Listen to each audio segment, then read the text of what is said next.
Hello, this is Tony Heller from RealClimateScience.com.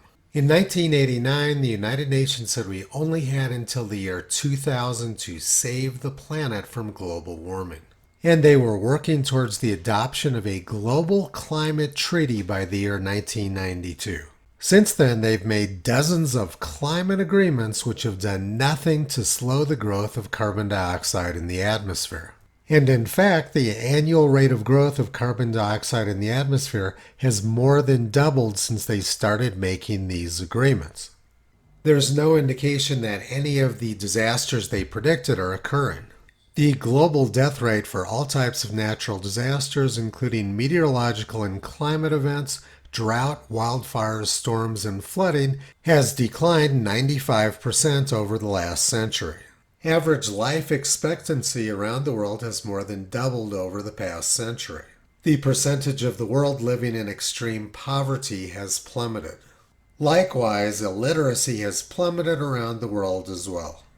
Since the United Nations made those predictions in 1989, the share of the population which is undernourished has declined sharply around the world.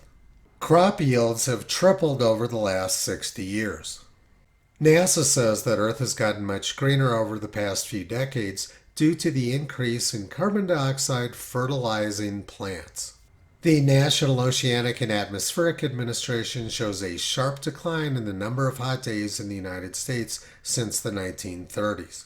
The National Climate Assessment shows that heat waves were much worse in the United States prior to 60 years ago.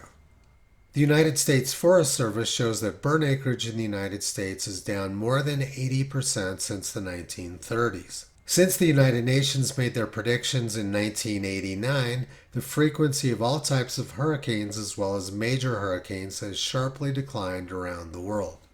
Tropical accumulated cyclone energy has also declined sharply since the United Nations made their predictions. In the United States, the frequency of strong to violent tornadoes has sharply declined over the last 50 years. 4 years ago was the first year with no violent tornadoes in the United States. And if we go back into geologic time, we can see that life thrived on Earth with carbon dioxide levels much higher in the atmosphere than they are now. The greatest expansion of life on Earth occurred 540 million years ago when carbon dioxide was at its peak about 15 times higher than now. None of these predictions made by the United Nations in 1989 had any basis in reality. In fact, the trends have gone the opposite direction. There's never been a time on Earth when humans were safer from the vagaries of weather than they are right now. But Bill Gates refuses to give it up, and he's continuing the same scam which the United Nations started in 1989. His prophecy is that our children will grow up in a world that is dramatically worse off if we don't fix climate change. There is no evidence that we have a problem now or that we will have one in the future. And there is even less evidence that we could do anything about it if there actually was a problem. So we might ask, what is it about Bill Gates which gives him the ability to keep widely propagating this misinformation about climate? And the explanation is simple. He owns the media outlets which are propagating the climate misinformation.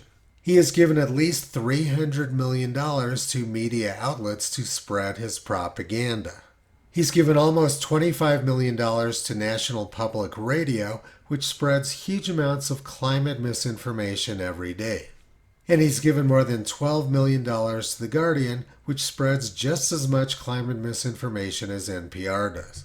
It is likely that Bill Gates would rather have the press spreading climate misinformation than talking about his long-term relationship with Jeffrey Epstein.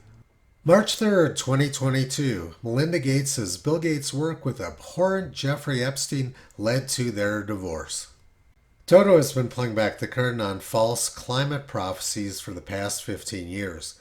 You can visit him, Kyrie Caesar, Toki Upala, and the 4 new puppies on the web at realclimatescience.com.